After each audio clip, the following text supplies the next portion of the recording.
Episode 8 of Ahsoka is finally out. This is the finale, and with it comes some of the most thought-provoking Star Wars content that we've had in recent years, and I truly believe that the implications of this episode, of this finale, set up Star Wars for the next 5 to 10 years. Of course, we're going to get into all of that, but guys, before we get started, we are on the road to 600 subs. We're like 15 to 20 away, so if you guys could hit that button, it would mean the absolute world to me, and join us on the big road to 1,000. I'm also going to be covering Loki Season 2 as it drops tomorrow, so if you guys want to stay up to date on everything Star Wars, everything Marvel, hit that button, and with that out of the way, let's break down this episode and give my thoughts.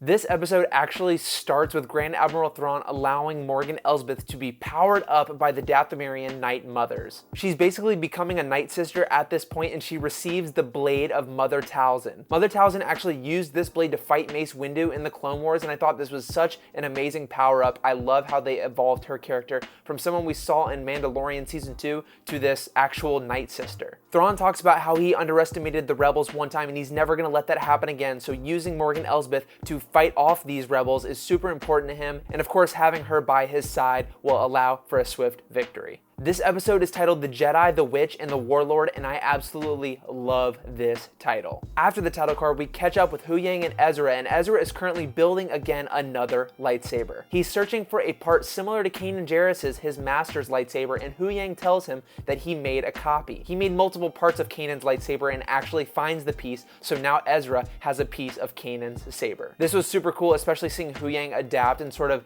become a mentor to the new age of Jedi, knowing that he's thousands and thousands of years old and has trained so many Jedi over the years. We can see that Sabine is still wrestling with the fact that, she made some mistakes in order to find Ezra, and she's still kind of wrestling with that. As she leaves, Huyang tells Ezra that Sabine actually lost her entire family with the Purge of Mandalore. Ahsoka was concerned that Sabine was going to use her anger and her hate for the Empire in a negative way, not just for the rebellion, but maybe even use some dark side tendencies, so she stopped training her. And I like this because, well, Ahsoka didn't try to kill Sabine like Luke Skywalker tried to do to Kylo Ren. It just makes much more sense. Of course, we then get a moment between Sabine and Ahsoka is so wise here. She's really adapting that Yoda personality for this future generation of Star Wars, and I'm all for her being that kind of character. She tells Sabine that a lightsaber is not what makes a Jedi, and of course she says, well, it helps. Suddenly they're attacked by 2 TIE fighters and their ship is destroyed, but not beyond the point of repair. Ahsoka, Sabine, and Ezra go to the Eye of Sion and to the Chimera, Thrawn's Star Destroyer, to sort of get off the planet. Yes, they left Huyang behind, but he's trying to repair the ship, so they definitely do have a plan B if things go wrong. We get one of the best lines from Thrawn here. He says there will be no negotiating with the apprentice of Anakin Skywalker. We know that Thrawn sees Ahsoka Tano as a serious threat, being the apprentice of Darth Vader, formerly Anakin Skywalker from the Clone Wars. Thrawn knew Anakin pretty well and knew his assault tactics, therefore he basically knows Ahsoka's as well, and he uses this to great advantage here. Ahsoka, Ezra, and Sabine breach the building that the Star Destroyer is loading up from, and guess what? They go to town on these night troopers. Now, these are technically just stormtroopers at the moment, but seeing Ezra, Sabine, and Ahsoka, all of their lightsabers lighting up, fighting stormtroopers was a scene directly out of an animated project, and it was awesome. The choreography maybe could have used a little bit of work here, but the scenes later on with the other fighting, nail it. Thrawn says it's time, and the Night Sisters conjure up their magic to resurrect those troopers that Ahsoka, Sabine, and Ezra just took out. All the theories were true. These are undead stormtroopers. These are the Night Troopers. I'm sure we're going to be getting many different toys. The eyes look so cool. The armor is just awesome, and I love how they kind of walk. They still seem to sort of have a conscience because they are using their blasters, and I do think some parts of it were a little messy and a little goofy,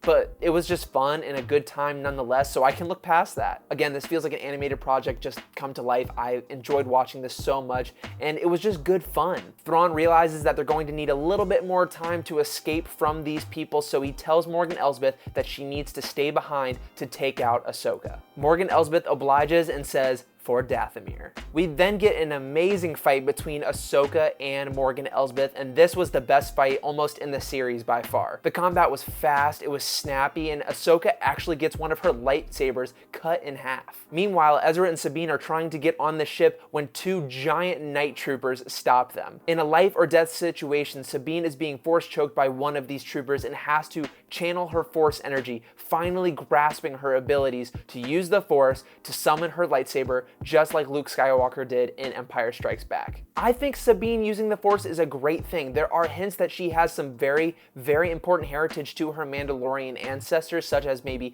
Tar Vizsla, the first and only Mandalorian Jedi. And her being the successor to that, having wielded the Darksaber in the past, makes perfect sense. I love it. Sabine and Ezra use the force push that we've seen before in Star Wars Rebels to get on the ship, and I thought this, was maybe a little goofy, but I loved it because this is something we've seen before. This is Star Wars. Now back with the fight between Ahsoka and Morgan Elsbeth, Ahsoka actually takes out Morgan. The Night Troopers are about to attack Ahsoka, and luckily Sabine stayed behind and only let Ezra go on the Star Destroyer, basically sacrificing herself to save Ezra once again. Huyang arrives on the T6 to rescue both of them, and then they try to track down the Star Destroyer and reach it before it exits this galaxy and goes back home. As they're getting closer to the ship, Thrawn taps into their communications and tells them, "Ahsoka Tano, I knew your master, therefore I knew your tactics would be similar." He knew that this was going to happen from the get-go. All of this was a waiting game so Thrawn could load up and get out of there before Ahsoka, Sabine, and Ezra could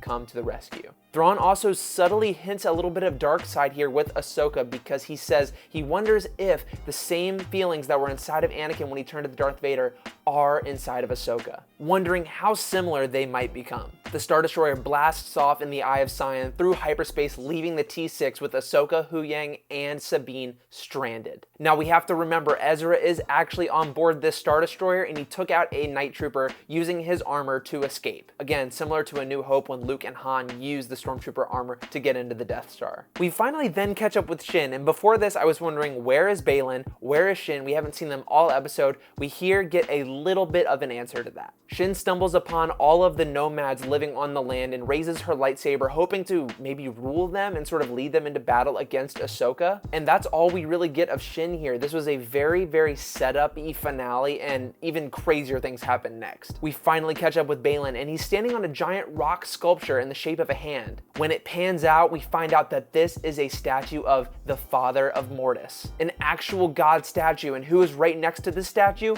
Another statue of the sun. If we look to the left, there is the statue of the daughter, but it's missing its head. This is very symbolic because Ahsoka herself is now the embodiment of the daughter of the Force. If we remember back to the Clone Wars Mortis arc, we know that Ahsoka took over the embodiment of the light side with Morai, the owl, who we actually do see again in this episode. Now, what does this mean? Is Baylan searching for the sun? We know that his name is Baylan Skoll, and Skoll is the wolf in Norse mythology who chases the sun, S-U-N. Is Baylan Skoll chasing the sun, S-O-N? It's very poetic, very symbolic, and it's so exciting because this really evokes the lore of the future of Star Wars. And there's also a crazy hint towards Abeloth in this episode, talking about sort of someone who is among the stars. Now, Abeloth is actually the mother of the Force, and if we see her in live action, she is a Legends character. She's extremely dangerous and bathes in the waters of knowledge, I believe. I have to do so much more research on this because I'm so intrigued by it, and I think that this is what this series has done best. They've brought the intrigue and the lore and the mythology back to Star Wars in a way that